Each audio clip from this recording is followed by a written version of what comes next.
Hi, you guys. Welcome back to our read aloud. We are continuing on with our Charlotte's Web. So let's take a second and try to remember what happened in the last chapter.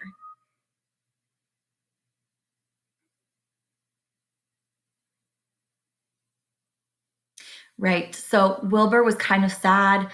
It was raining. He didn't get to do what he wanted. And he started crying, saying he wanted a friend. No one would play with him, right? And then before he went to bed, he heard a voice, a small voice that said, "Go to sleep and you'll see me in the morning," right?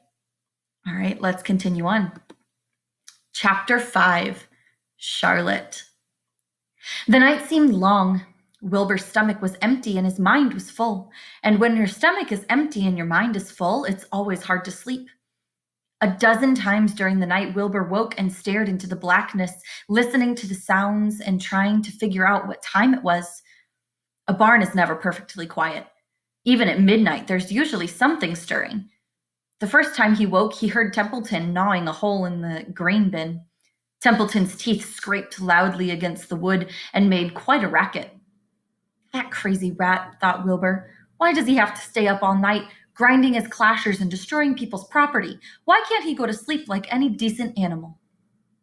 The second time Wilbur woke, he heard the goose turning on her nest and clucking to her and chuckling to herself.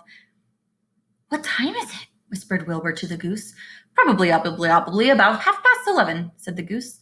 "Why aren't you asleep, Wilbur?" "Too many things on my mind," said Wilbur. "Well," said the goose, "that's not my trouble.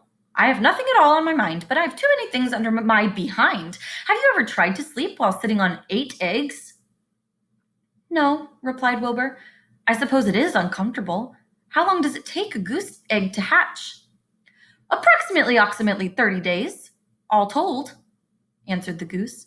"But I cheat a little. On warm afternoons, I just put a little straw over the eggs and go out for a walk." Wilbur yawned and went back to sleep. In his dreams, he heard the voice saying, "I'll be a friend to you. Go to sleep. You'll see me in the morning." About half an hour before dawn, Wilbur woke and listened. The barn was still dark. The sheep lay motionless. Even the goose was quiet. Overhead, the main floor, nothing stirred. The cows were resting. The horses dozed. Templeton had quit work and gone off somewhere on an errand. The only sound was slight scraping noise from the rooftop, where the weather vanes swung back and forth. Wilbur loved the barn when it was like this, calm and quiet, waiting for light. Day is almost here, he thought. Through a small window, a faint gleam appeared. One by one, the stars went out. Wilbur could see the goose a few feet away. She sat with head tucked under a wing. Then he could see the sheep and the lambs. The sky lightened. "Oh, beautiful day it is here at last! Today I shall find my friend." Wilbur looked everywhere. He searched his pen thoroughly. He examined the window ledge, stared up at the ceiling, but he saw nothing new. Finally, he decided he would have to speak up.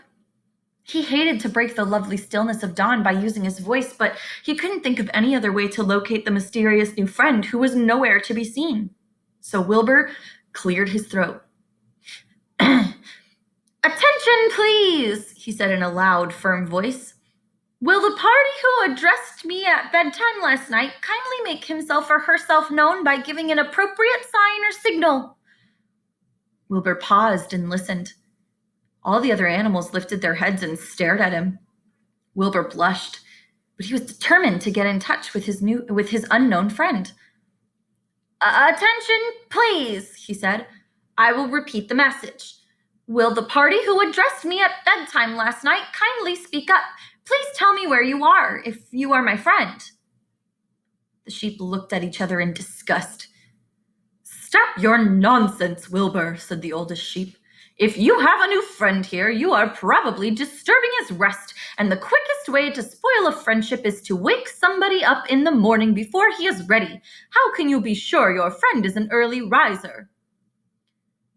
"I beg everyone's pardon," whispered Wilbur. "I didn't mean to be objectionable." He lay down meekly in the manure, facing the door. He did not know it, but his friend was very near. And the old sheep was right, the friend was still asleep. Soon Lurvy appeared with slops for breakfast.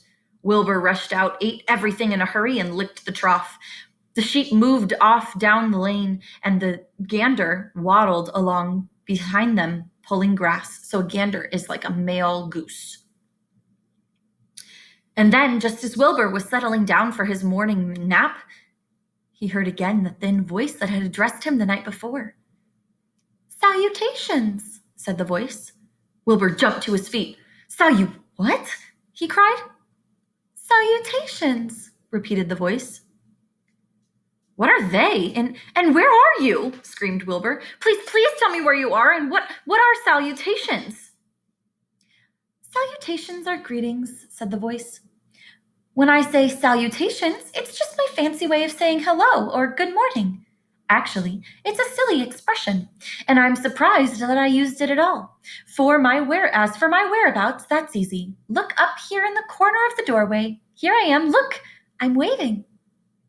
At last Wilbur saw the creature that had spoken to him in such a kindly way. Stretched across the upper part of the doorway was a big spider web, and hanging from the top of the web, head down, was a large gray spider. She was about the size of a gumdrop. She had 8 legs, and she was waving one of them at Wilbur in a friendly greeting. "See me now?" she asked. Go ahead and look at the picture. You can see Wilbur looking up at her, huh? Oh, yes, indeed, said Wilbur. "Yes, indeed. How are you? Good morning. Salutations. Very pleased to meet you. What is your name, please? May I have your name?" "My name," said the spider, "is Charlotte." "Charlotte what?" asked Wilbur eagerly. "Charlotte A. Kavatica. But just call me Charlotte." "I think you're beautiful," said Wilbur. "Well, I am pretty," replied Charlotte. "There's no denying that. Almost all spiders are rather nice looking. I'm not as flashy as some, but I'll do. I wish I could see you, Wilbur, as clearly as you can see me." "Why can't you?" asked the pig. "I'm right here." "Yes, but I'm nearsighted," replied Charlotte. "I've always been dreadfully nearsighted. It's good in some ways, not so good in others. Watch me wrap up this fly." A fly had been crawling along Wilbur's trough had flown up and blundered into the lower part of the web and was tangled in the sticky threads. The fly was beating its wings furiously, trying to break loose and free itself. "First," said Charlotte, "I'd dive at him." She plunged headfirst toward the fly. As she dropped, a tiny silken thread unwound from her rear end. "Next, I wrap him up."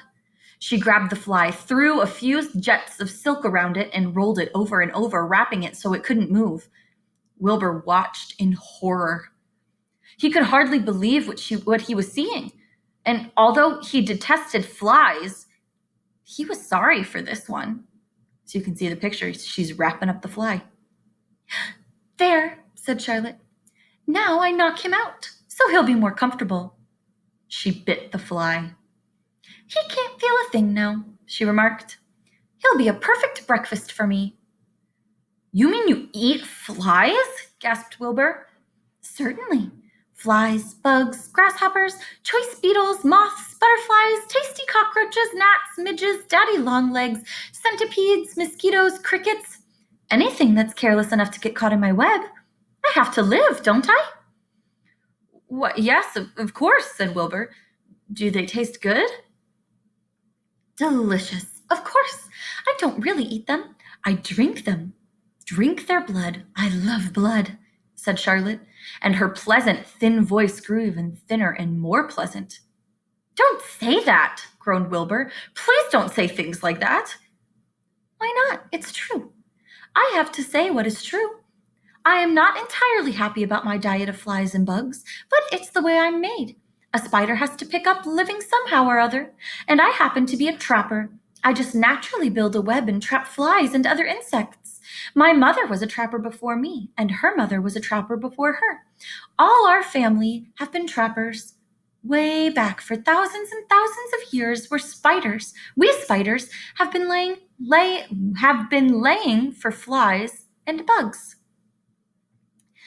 It's a miserable inheritance, said Wilbur gloomily. He was sad because his new friend was so bloodthirsty. Yes, it is, agreed Charlotte, but I can't help it. I don't know how the first spider in the early days of the world happened to think up this fancy idea of spinning a web, but she did. And it was clever of her, too. And since then, all us spiders have had to work the same trick. It's not a bad pitch on the whole. If you think back to our Greek myths, how did the first spider end up making a web? Because it was Arachne, right? The weaver. So funny. It's cruel, replied Wilbur, who did not intend to be argued out of his position. Well, you can't talk, said Charlotte. You have your meals brought to you in a pail. Nobody feeds me. I have to get my own living. I live by my wits. I have to be sharp and clever, lest I go hungry. I have to think things out, catch what I can, take what comes, and it just so happens, my friend, that what comes is flies and insects and bugs. And furthermore, said Charlotte, shaking one of her legs, do you realize that if I didn't catch bugs and eat them, bugs would increase and multiply and get so numerous that they'd destroy the earth, wipe out everything? Really? Said Wilbur. I wouldn't want that to happen. Perhaps your web is a good thing after all. The goose had been listening to this conversation and chuckling to herself. There are a lot of things Wilbur doesn't know about life, she thought. He really is a very innocent little pig. He doesn't even know what things are going to happen around Christmas time. He has no idea that Mr. Zuckerman and Lurvy are plotting to kill him. And the goose raised herself a bit and poked her eggs a little farther under her so they would receive the full heat from her warm body and soft feathers. What do you think is going to happen to him at Christmas time? Charlotte stood quietly over the fly, preparing to eat it. Wilbur lay down and closed his eyes. He was tired from his wakeful night and from the excitement of meeting someone for the first time. A breeze brought him the smell of clover, the sweet-smelling world beyond his fence. Well, he thought, I've got a new friend, all right. But what a gamble friendship is. Charlotte is fierce, brutal, scheming, bloodthirsty, everything I don't like.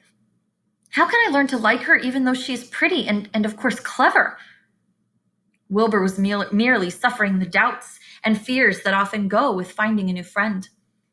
In good time, he was to discover that he was mistaken about Charlotte. Underneath her rather bold and cruel exterior, she had a kind heart, and she was to prove loyal and true to the very end. And that's the end of our chapter today. All right, awesome. Can't wait to keep reading with you guys this week. I will see you tomorrow for a new chapter. Bye.